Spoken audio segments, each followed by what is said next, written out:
Hello दोस्तों, तो आज आप लोग सुनेंगे साक्षी मिश्रा का बनाया हुआ चौथा देवी गीत। हो जाई कुछ गलती जमाई कदी हम आप मन बेटिया के बात।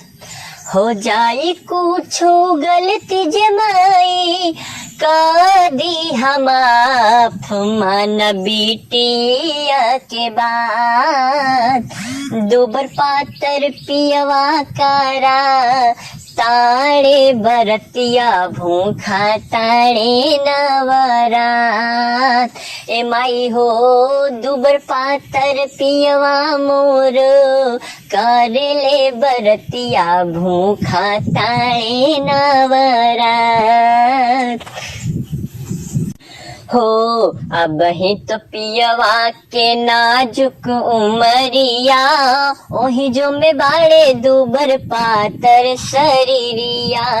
हो अब ही तो पियवा के बारी उमरिया दूसरे में बाड़े माई पातर शरीरिया। पातर शरीरिया हो पातर शरीरिया।